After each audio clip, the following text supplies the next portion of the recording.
Tere tulemast kuulama Uudishimu laborit. Tegemist on Riigi Laboriuuringute ja Riskihindamise Keskuse ehk Labrise kokku pandud podcastiga. Meie tänaseks teemaks on lindude gripp. See on väga nakkav ja ägedalt kulgev lindude viirushaigus. Sellest, milline haigus lindude gripp täpsemalt on, kuidas see levib, miks see ohtlik on ning kuidas seda ennetada ja kontrolli all hoida, räägib meile Põllumajandus- ja Toiduameti loomatervise ja heaolu osakonna peaspetsialist Kärt Jaarma. Head kuulamist! Tere, Kärt! Tere! Alustame siis üldisemast ehk mis haigus lindude gripp üldse on ja kuidas see avaldub? Nii nagu juba öeldud, et ta on ülimalt nakkav ja ta tegelikult kulgeb suure suremusega tavaliselt lindudel, et selline haigus on ta. Ja kuidas ta avaldub, ongi see, et ta võib avalduda niimoodi, et üldse mitte mingeid kliinilisi tunnuseid ei ole, kuni selle hetkeni, et on väga suured kliinilised tunnused, kuni ka selle hetkeni, et on äkksurmad, et lindudel ei jõuagi kliinilised tunnused välja kujuneda, nad surevad enne ära. Kellele see lindude gripp ohtlik on ja miks ta ohtlik on? Lindude grippi võivad nakatuda kõik linnud, aga võivad nakatuda ka imetajad ja võib nakatuda ka inimene. Et ohtlik on ta siis kõigile nendele, kes sellesse lindude grippi nakatuda võivad. Aga põhimõtteliselt nakatuvad ikkagi linnud ja miks ta on ohtlik, ongi see, et kodulinnud, näiteks eriti just kanad ja kalkunid, nemad on väga vastuvõtlikud lindude gripile ja nendel lindude gripp tavaliselt lõpeb surmaga. Aga veelinnud, näiteks, et nendel ei pruugigi üldsegi see haigus avaldada, aga nemad on kandjad, et nemad siis toovad tavaliselt kodulindudele, just nimelt nagu kanad, kalkunid toovad selle viiruse koju kätte. Ja siis kanad, kalkunid nakatuvad, veelinnud ei näita üldse midagi välja, aga viimasel ajal on täheldatud ka seda, et veelindudel võivad tekkida ka närvinähud ja ka selle tulemuseks on lõpuks ikkagi surm. Imetajatel olenevalt siis loomaliigist ka nemad võivad nakatuda, aga nemad nakatuvad ikkagi suhteliselt harva, siis ka nendel võivad olla närvinähud, hingamisraskused ja taaskord, et võib jälle lõppeda haigussurmaga. Ja inimesel kulgeb lindude gripp tavaliselt selliste kergete gripilaadsete sümptomitega nagu nohu, köha, silmapõletik on suhteliselt tavaline olnud, need juhtumid, mis on registreeritud ja siis mõnedel juhtudel võib olla ka surmlõpe, aga tavaliselt on see olnud nendel inimestel, kellel on olnud mingisuguseid kaasuvaid haiguseid. Kui nüüd lindude gripi levikust rääkida, siis kuidas see üldsegi levib ja millised need peamised nakatumisallikad on? Lindude gripp levitajaks on põhiliselt metslinnud, kes lindude gripi viirust kannavad ja just nimelt rändlinnud, et rändlinnudega võib lindude gripi viirus kanduda väga kaugete maade taha ja rändlindudega ongi siis see, et nemad ise ei pruugigi haigestuda, nagu ma ka juba enne mainisin, ja nemad lihtsalt annavadki selle viiruse edasi siis nendele teistele lindudele, kes haigestuvad ja surevad. Aga nagu ma ütlesin, et nendel võivad olla ka nüüd võivad olla juba metslindudel närvinähud, ja nad võivad ka ikkagi surra, et on meil olnud Euroopas viimasel ajal väga palju ka metslindude masssuremusjuhtumeid. Ja kui see viiruse kontsentratsioon läheb keskkonnas väga kõrgeks, et siis võib juhtuda see, et näiteks, et hakkavad nakatuma ka need, kes jagavad metslindudega keskkonda või kes söövad metslinde, ehk siis needsamad imetajad, näiteks rebased, hülged, et ka nemad nakatuvad ja ka nendel tekivad need närvinähud ja nad surevad. Ja metslinnud, just nimelt otsene kontakt kodulindudega, ehk siis see otsene kontakt loetakse kõige tähtsamaks viiruse ülekandeviisiks, ehk siis metslind annab kodulinnule viiruse, kodulind saab selle viiruse, nakatub ja sureb ja samal ajal ka kodulind ise levitab seda viirust edasi teistele kodulindudele, kes tema ümbruses on.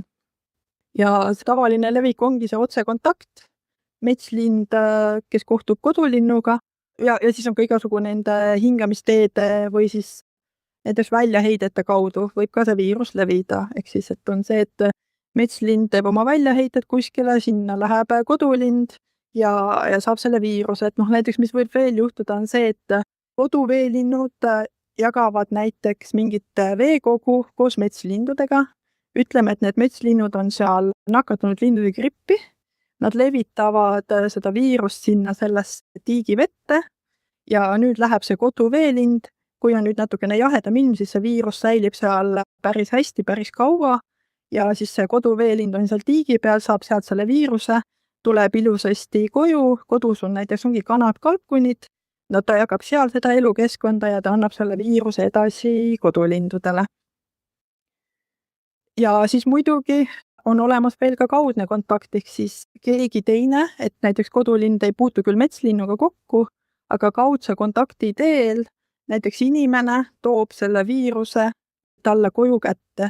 Ehk siis sellepärast on väga tähtis järgida ka bioturvameetmeid, et oleks välistatud see otsene kontakt metslinnu ja kodulinnu vahel, aga et ka kaudse kontakti teel näiteks igasugu asjadega ei toodaks seda linnugripi viirust sisse.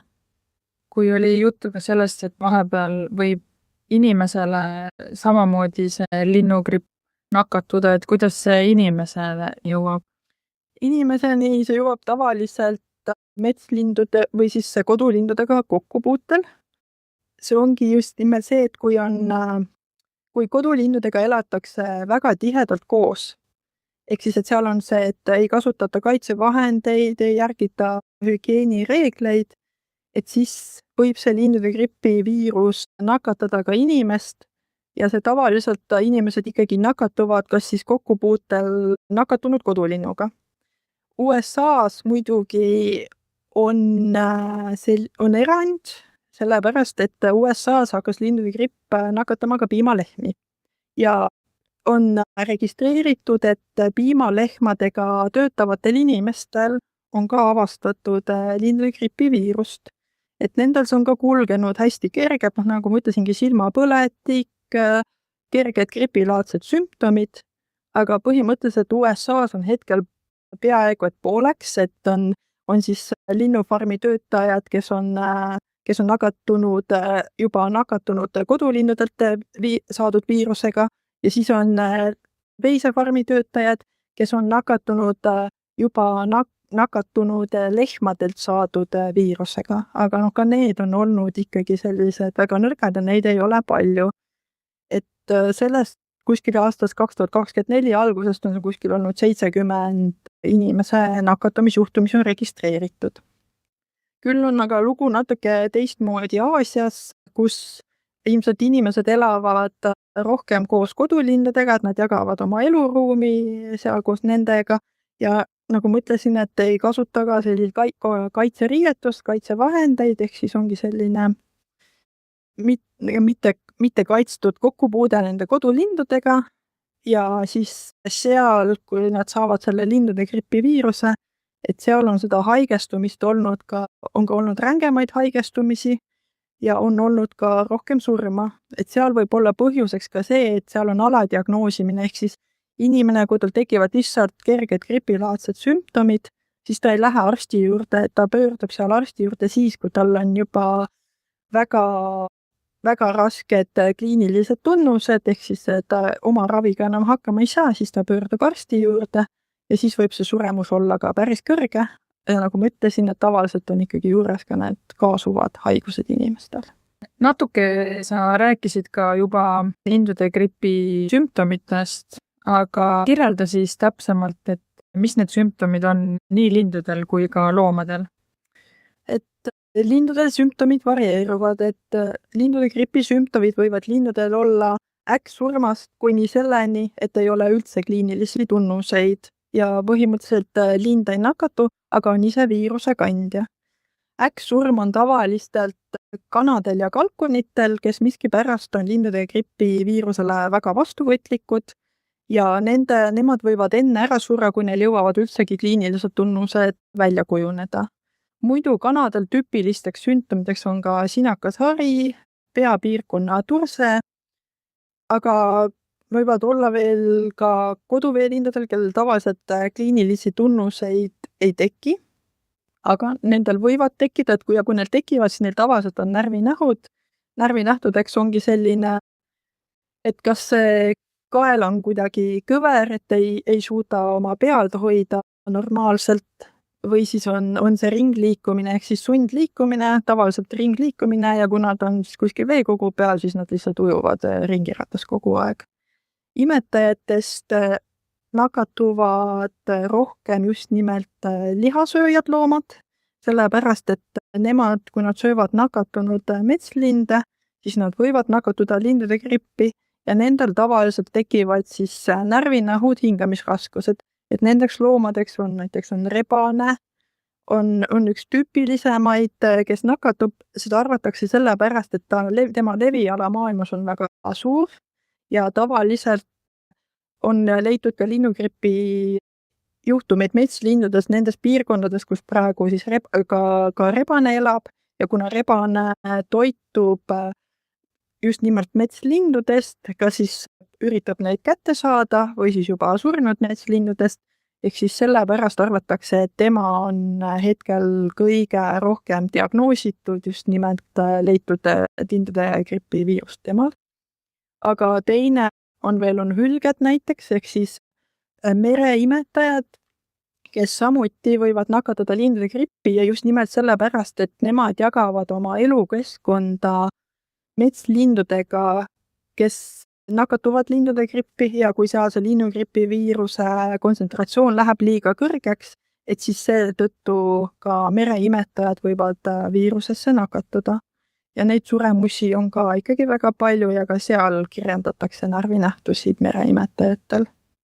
Ja inimene, et kui inimene nakatub lindude grippi, siis temal on tavaliselt sellised kerged gripilaadsed sümptomid, nohuköha või siis, kui tal on näiteks ka või siis silmapõletik on väga levinud ka samamoodi, või kui tal on mingisugused kaasuvad haigused, siis võib ka see lindude gripi viirus kulgeda raskemalt, ehk siis inimene võib sattuda haiglasse ja teatud juhtudel võib ta ka surra. Aga siiski, hoolimata kõrge patogeensega linnugripi laialdasest esinemisest metslindudel, kodulindudel ja mõnel imetajal viimastel aastatel ning inimeste võimalikus kokkupuutest nakatunud loomadega ei ole Euroopa Liidus kinnitatud inimeste nakatumise juhtumeid. Nakatunud loomadelt lindude gripi viiruse inimestele ülekandumine on endiselt haruldane nähtus. Inimeselt inimesele jätkusuutlikku viiruse ülekannet esinenud ei ole. Ja seega haiguste ennetamise tõrje Euroopa Keskus iga kvartal annab uue riskihinnangu ja hetkel on see riskihinnang jäänud aastaid samaks, ehk siis inimeste nakatumise riski lindude grippi Euroopas peetakse madalaks ja inimeste, kes töö tõttu puutuvad kokku lindudega ja inimeste, kes puutuvad kokku nakatunud imetajatega, nii mets- kui ka koduimetajad, mõtleme siis selle all, nende nakatumise riski madalaks või keskmiseks hinnatakse. Ehk siis jah, et mõeldes sellele, kui palju meil on olnud neid metslindude masssuremusi, kui palju meil on olnud kodulindude puhanguid, kui palju inimesi on olnud seotud taudi tõrjumisega nii metslindude kui ka kodulindude seas, ei ole ikkagi endiselt Euroopas tuvastatud inimestel surmajuhtumeid ehk ka nakatumise juhtumeid. Natuke mainisid juba ka seda, et lindude gripp on levinud nii Euroopas kui Ameerikas ja Aasias, aga millistes piirkondades seda kõige rohkem siis esineb? Hetkel me räägime see jäi enne mainimata, et lindude gripi viirus on äärmiselt muutlik viirus. Lindude gripp jagatakse ka kõrge patogeensusega ja madala patogeensusega lindude gripiks, et kõrge patogeensusega lindude gripi viirus on viirusetüvedega H5 ja H7 ja praegu tegelikult, millest me räägime, on viirusetüvi H5N1, mis aastal 2021 hakkas levima äkitselt üle kogu maailma. Et need jutud, mis me oleme siin täna rääkinud, tegelikult puudutavadki suuremalt jaolt viirusetüve H5N1, aga kuna see viirus on äärmiselt muutlik, siis on tal väga palju erinevaid genotüüpe. Et näiteks see, mis ma enne rääkisin, et USA-s levis viirused, lindude gripp ka piimalehmadele, see on küll viirusetüvi H5N1, aga selle genotüüp on teine, mida me Euroopas õnneks veel leidnud ei ole. ja H5N1, kuna ta levis üle kogu maailma, see 2021, siis nüüd on ta käinud lihtsalt lainetena, et vahepeal on olnud natukene sellist rahulikumat perioodi, kus ei ole väga hullu viiruse levikut olnud, aga nüüd see hooaeg, mis hakkas siin septembri lõpust oktoobris pihta, aga uus linnugripi hooaeg, on kulgenud taaskord väga raskelt. USA-s on juba üle 10 miljoni nakatunud kodulinnu ja väga palju puhanguid just nimelt kodulindudel. Aga õnneks piimalehmadel praegu väga palju puhanguid ei tule, et seal on praegu 1 puhang kuus põhimõtteliselt. Euroopas ei ole olukord kergem, et Euroopas on ka äärmiselt raske olukord meil hetkel, meil on väga palju metslindude juhtumeid, meil on väga palju kodulindude puhanguid, ehk siis Euroopas on ka juba ligi 400 kodulindude puhangut ja seda kõike ma ütlen septembri lõpust oktoobri algusest ja samamoodi üle 10 miljoni nakatunud linnu. Ehk siis sellise linnu, kus on küll, et sinna loetakse ka need linnud, et kui näiteks farmis tuvastatakse lindude gripp, et siis loetakse kõik linnud seal viirusega nakatunuks, et kuigi seal diagnoositakse võib-olla käputäie linnul, aga ikkagi lindude gripi diagnoos pannakse kõigile nendes farmis, kogu selles farmis olevate lindule, ja siis nad loetakse kõik nakatunuks, ehk siis selle tõttu ka see üle 10 miljoni kodulinnu ka tuleb. Ja juba metslindude suremus see aasta iseloomustab seda lindude gripi hooaega sookurgede suremus, kes hakkasid äkitselt rändeteel Saksamaalt alates kuni Saksamaalt, Prantsusmaalt kuni Hispaaniani välja surema ja neid loetakse ka juba üle 25 000 vähemalt on ära surnud lindude gripi tõttu. Ehk siis see aasta raske lindude gripi hooaeg on juba käimas. Ja muidugi ei saa ära unustada ka Aasiat, et Jaapan, Korea, praegu nendel küll üle 1 miljoni linnu, aga mõeldes sellele, et kui väike territoorium seal on ja kui suur on Euroopa, USA, et siis seal ka juba üle 1 miljoni nakatunud kodulinnu. Ja taaskord, nagu ma ütlesin, jutt käib ainult sellest viirustüvest H5N1 hetkel. Et on tulemas veel ka teine viirusetüvi, aga tema on natuke rahulikuma levikuga olnud ja jäänud pidama ikkagi pigem sinna põhja pool, Norra, Island, sinna kanti, et see on viirusetüvi H5N5. Aga teda me siis täna siin väga ei puuduta. Ja siis on meil veel ka Aafrika, et seal on Lõuna-Aafrika Vabariigis ja Nigeerias on samamoodi praegu väga suured kodulindude puhangud käimas. Kui nüüd tulla tagasi Eesti juurde, siis millal ja kellel lindude gripp Eestis esmakordselt avastati? Eestis avastati esmakordselt kõrge patogeensusega lindude gripp aastal 2021. Varem mitte kunagi meil seda avastatud ei ole ja siis avastati see niimoodi, et 9. veebruaril leiti Stroomi rannast üks õnnetu kühnokluik, kes oli selline loid ja imelik ja siis inimene tõi ta endale koju. Ja siis ta suri ära. Ja õnneks ta teatas Põllumajandus- ja Toiduametile sellest leiust. Meie võtsime proovid ja avastasimegi, et sellel kühnokluigel oli kõrge patogeensusega lindude gripp ja too aeg oli meil Eestis levimas viirusetüvi H5N8.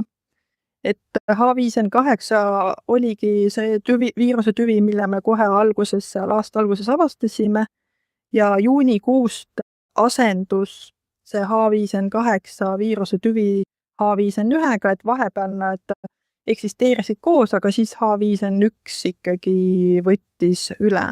Kuigi tol aastal kõik kodulindude puhangud, meil oli neid 3 tükki, olid kõik põhjustatud viirusetüve H5N8 poolt. Aga suvel lisandus ka siis viirusetüvi H5N1, mis ma nagu ütlesin, siis hakkas üle maailma levima päris kiirelt. Kuidas Eestis lindude gripi seire üldsegi toimub? Iga aasta me vaatame lindude gripi seire plaani üle ja teeme vajadusel korrektuure. Hetkel oleme me keskendunud sellele, et me üritame inimestele teadvustada, et lindude gripp on meil olemas ja et kui tekib äkiline lindude suremus, ehk siis on põhjus või siis tekivad sellised linnugripile omased iseloomulikud kliinilised tunnused, et siis on põhjus kahtlustada linnugrippi ja sel juhul tuleks ühendust võtta kõigepealt veterinaararstiga või siis oleme jätnud ka võimalused Põllumajandus- ja Toiduametiga, aga pigem eelistaksime, et kõigepealt veterinaararstiga ja kui siis seal ikkagi on tõsine kahtlus lindude gripile, et siis ka Põllumajandus- ja Toiduametiga. Aga me teeme ka seiret, me teeme madala patogeensusega lindude gripi seiret just nimelt sellepärast, et kõrge patogeensusega lindude gripp võib tekkida ka madala patogeensusega lindude gripist. Ja madala patogeensusega lindude gripp võib lihtsalt muuta ka kõrge patogeensusega lindude gripi viirust. Et sellepärast ja me seirame seda just nimelt sellistes linnukarjades hetkel, kus on üle 50 kodulinnu, aga seal on näiteks peetakse korraga vähemalt 3 erinevat liiki linde. Ja siis seal me samal ajal teeme ka veel bioturvalisus meetmete rakendamise kontrolli. Ja võtame siis muidugi proovid madala patogeensusega lindude gripile.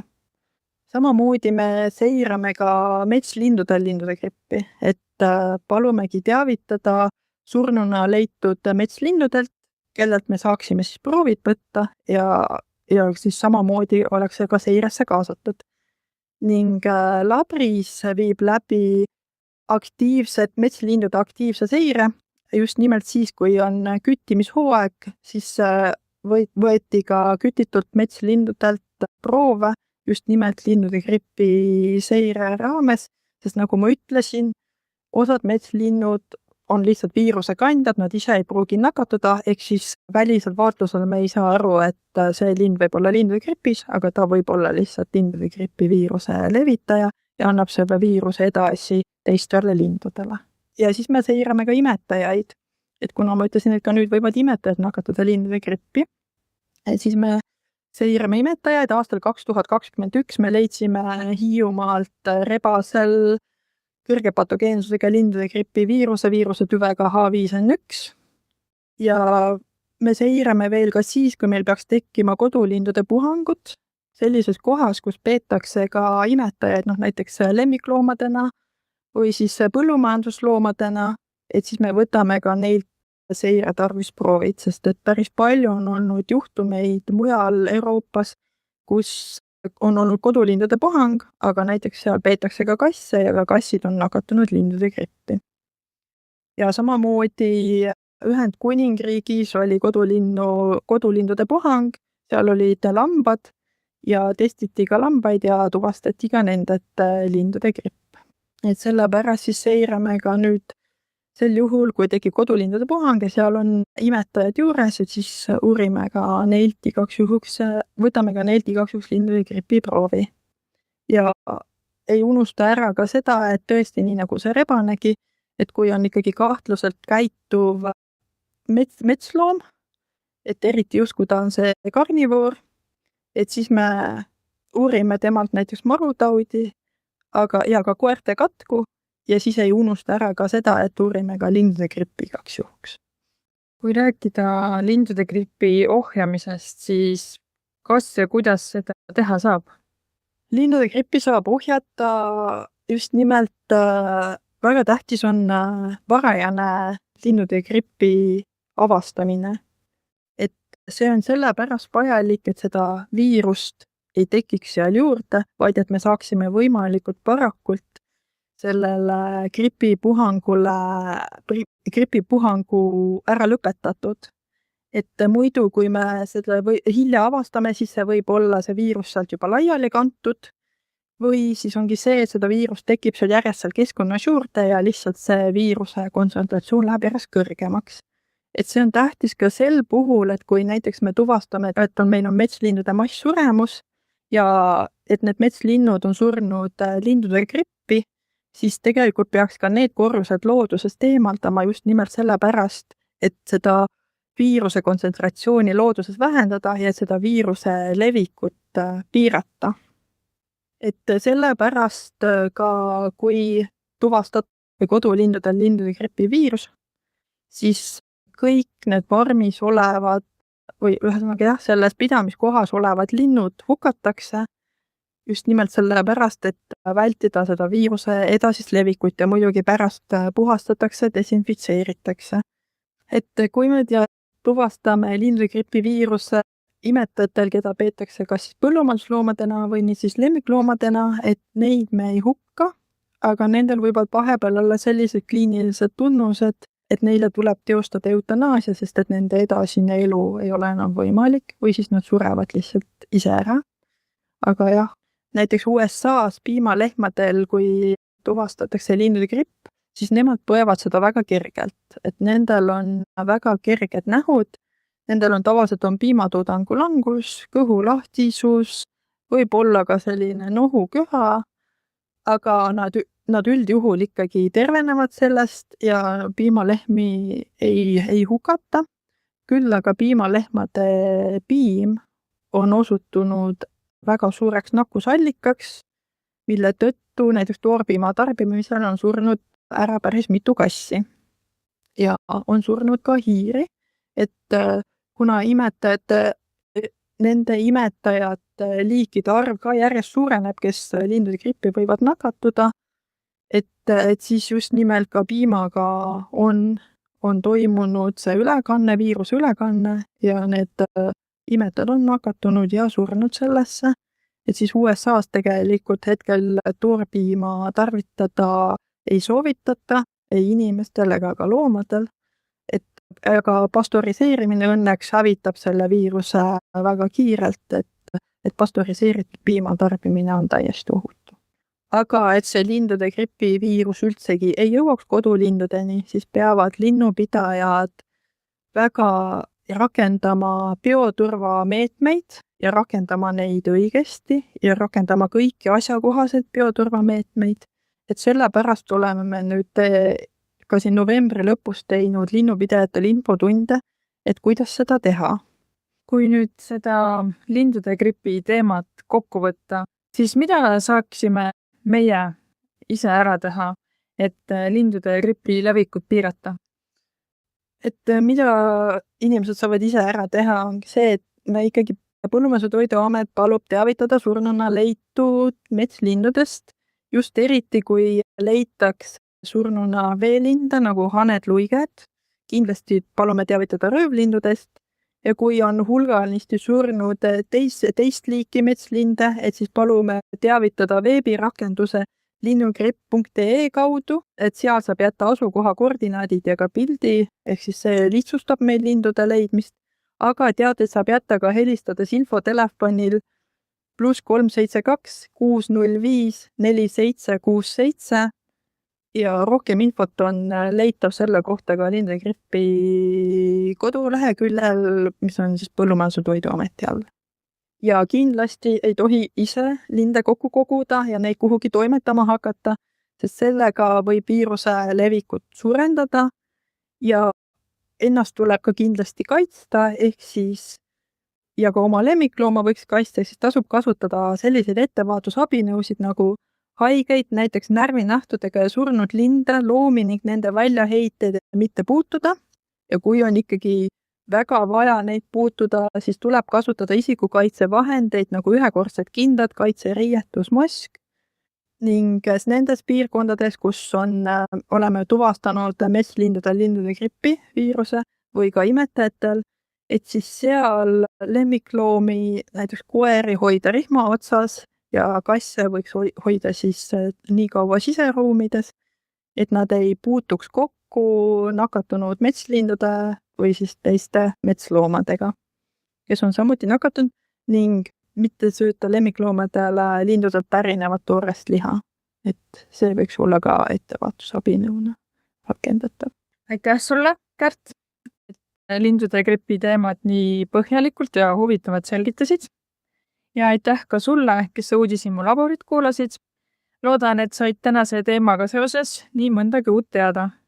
Selleks, et ka meie järgmised podcastid ja muu põnev info sinuni jõuaks, soovitan sul jälgida Labrise sotsiaalmeediakanaleid ja lingid selleks leiad podcasti tutvustuse alt. Kuulmiseni!